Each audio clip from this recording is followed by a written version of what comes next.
ఏంది ఇంత మంచి లగ్జరీ మ్యాట్రెస్ స్టార్టింగ్ ప్రైస్ 5500 కేనా? అది ఎక్కడో తెలుసుకోవాలంటే ఈ రీల్ మొత్తం చూసేయండి. మన ఇంట్లో ఎంతో మందికి ఒళ్ళ నొప్పులు ఉంటాయి, రోజంతా జాబ్ చేసి సుఖంగా పడుకోవాలనుకుంటారు, కొత్తగా పెళ్లైన వాళ్ళు ఉంటారు. ఇలాంటి మ్యాట్రెస్ పైన పడుకుంటే ఎప్పుడు నిద్రపోయామో తెలియదు, ఎప్పుడు లేస్తారో తెలియదు, అంత మెత్తగా ఉంటాయి.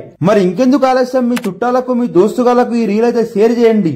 వీళ్ళు వాడే మెటీరియల్ కూడా థాయిలాండ్ నుండి లాటెక్స్, టర్కీ నుండి యాంటీ జంప్ జకత్ ఫ్యాబ్రికేషన్ క్లాత్ మరియు యాంటీ ఫంగల్స్ రాకుండా అలవేరాతో చేసిన ఫేస్ ని వాడుతున్నారు. ఇక్కడ రిబాన్ సెట్ ఎంత మర్చినా, అలాగే హెచ్ఆర్ సూపర్ సాఫ్ట్ లాటెక్స్ ఎలా మర్చినా వాటి క్వాలిటీ మాత్రం అస్సలు తగ్గట్లేదు. ఇగో ఇంకో టెంప్టింగ్ ముచ్చట ఏమిటంటే ఫ్యాబ్రికేషన్ మాత్రం ఎన్ని కలర్స్ అంటే అన్ని డిజైన్స్ అయితే ఉన్నాయి. ఇక్కడ వీళ్ళు క్రిస్మస్, న్యూ ఇయర్, సంక్రాంతికి అయితే స్పెషల్ ఆఫర్స్ అయితే ఇస్తున్నారు. మీరు మ్యాట్రెస్ కొంటే 2 పిల్లోస్ ప్రొటెక్టర్ అయితే ఫ్రీగా ఇస్తున్నారు. ఇంకో ముచ్చట ఏమిటంటే మీకు కావలసిన డిజైన్ ని మీ కళ్ళ ముందే 30 నిమిషాల్లో మ్యాట్రెస్ అయితే రెడీ చేసిస్తున్నారు. మరి అడ్రస్ ఎక్కడంటే Nagole mini Shilparamam main gate line, Hyderabad. మరిన్ని వివరాలకు డిస్ప్లే పైన నంబర్ కి కాల్ చేయండి.